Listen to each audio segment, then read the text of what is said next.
Compañero Gabriel Villalba, que es abogado, especialista en Derecho Institucional, director del Centro de Estudios Geopolíticos CENAC por Bolivia, y es ex militante universitario del Partido Estudiantil Acción e integrante de la Sociedad Científica.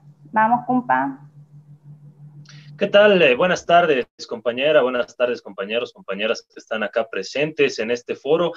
Es sumamente importante que nos reunamos un domingo en la tarde cuando podíamos estar viendo el fútbol o jugando o compartiendo con nuestra familia para hablar de temas tan importantes, trascendentales, que atañen no solamente a nuestros países de forma específica, no solamente a la Argentina, no solamente a Uruguay, no solamente a Chile, no solamente a Bolivia, sino a todo un sistema educativo latinoamericano que se diferencia cualitativamente de los sistemas educativos anglosajones, por ejemplo, ¿no? Es sumamente fundamental entender aquello y a partir de nuestras realidades nacionales tratar de construir algo novedoso en pos de lo que decía la anterior compañera que me precedía.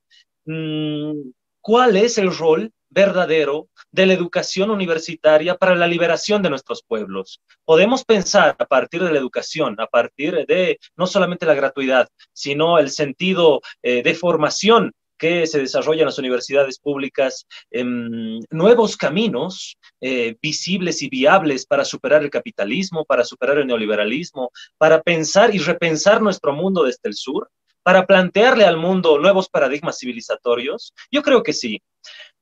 Para hablar de la universidad en Bolivia, el sistema universitario boliviano, tenemos que entender también la realidad socioeconómica de Bolivia. Hace algunos años, nuestros niños, nuestros jóvenes no podían acceder a ni siquiera formación primaria, secundaria y, por supuesto, mucho peor, universitaria. ¿Por qué? Porque la realidad económica de mi país era, pues, de crisis, ¿no? Ante ello, los niños que ingresaban a las escuelas, a los colegios, tenían que dejar su educación primaria e incrustarse inmediatamente en la vida económica de sus familias, aportar a la economía familiar. Y eso necesariamente involucraba dejar la educación primaria, la educación secundaria y mucho menos pensar en una educación universitaria. ¿Qué ha hecho el gobierno de Evo Morales el 2006? Ha incentivado la permanencia escolar a partir de un bono denominado Juancito Pinto. Este bono Juancito Pinto se le dotaba a cada niño inscrito en los colegios, unidades educativas fiscales, para evitar la deserción escolar.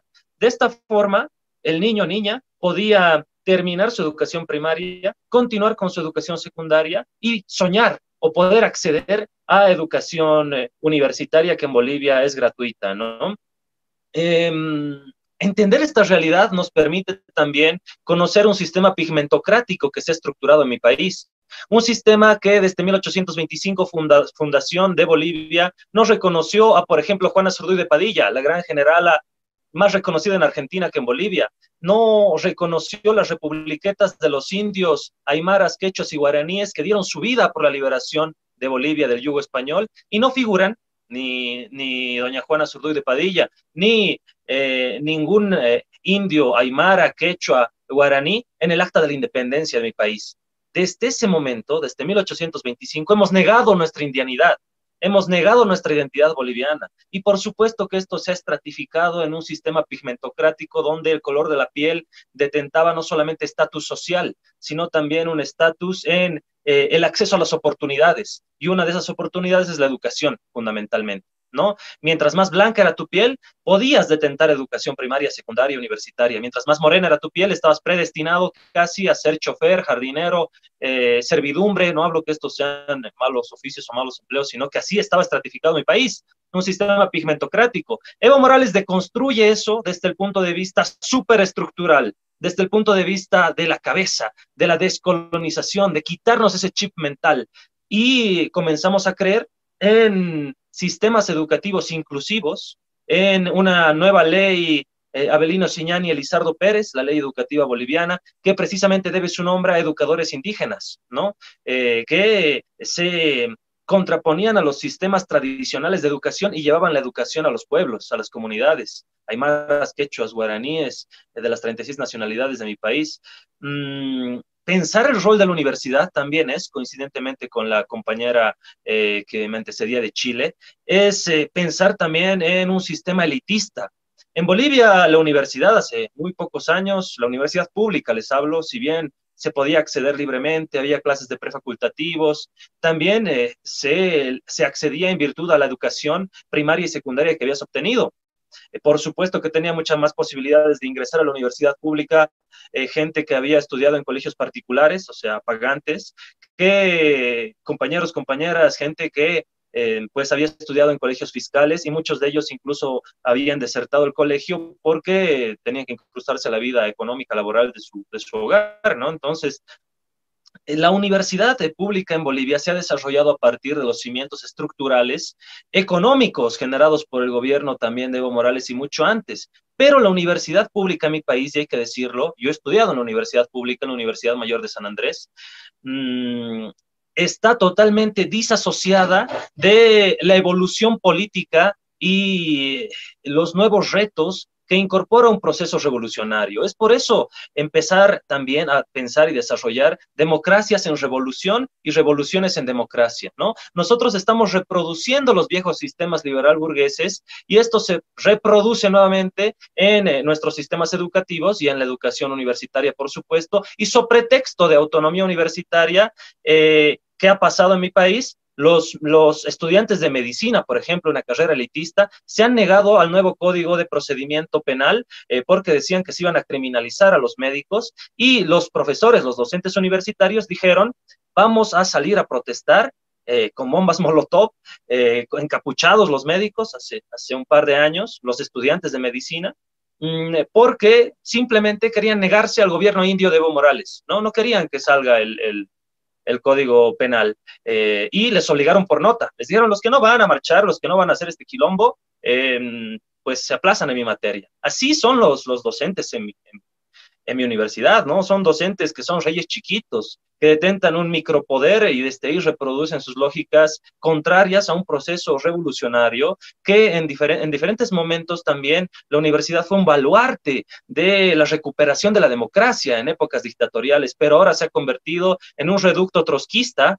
y en un reducto que está abiertamente en contraposición al gobierno de la anterior gestión de Evo Morales, por ejemplo, ¿no? Entonces no se puede entender cómo tienes gente india, gente morena, que está en contra de un presidente que tiene su mismo color de piel, de un presidente como Evo Morales, ¿no? Esas lógicas se reproducen porque precisamente no hemos politizado la universidad desde un punto de vista crítico y autocrítico y con una formación que va más allá de lo estrictamente técnico o tecnócrata que forma finalmente burócratas, ¿no? Creo que ha faltado mucho esa intelectualidad orgánica de la que hablaba Gramsci, ha faltado mucho entender la universidad también no como la eternización de los dirigentes. Muchos dirigentes universitarios se quedan 10, 15, 20 años en la universidad porque detentan un micropoder en los centros de estudiantes, en las federaciones universitarias locales y piensan y desde ahí lucran y desde ahí reproducen las formas viejas y ortodoxas de la política sucia,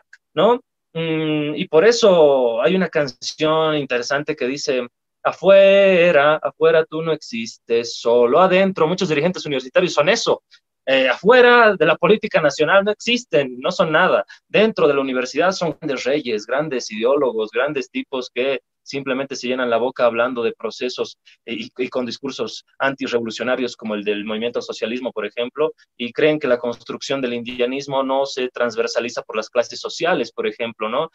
Y cosas que han pasado últimamente que los universitarios al menos no se han pronunciado contra el gobierno de Yanine Áñez, pero sí se pronunciaban contra el gobierno de Evo Morales, diciendo que era una dictadura, que se quería eternizar en el poder, y un sinfín de contradicciones, incluso ideológicas, incluso de clase, ¿no? Entonces, creo que tenemos que volver a retomar ese baluarte de la universidad pública como un instrumento de liberación de nuestros pueblos, de formación de un bloque intelectual popular. Eso tiene que ser nuestras universidades, ¿no?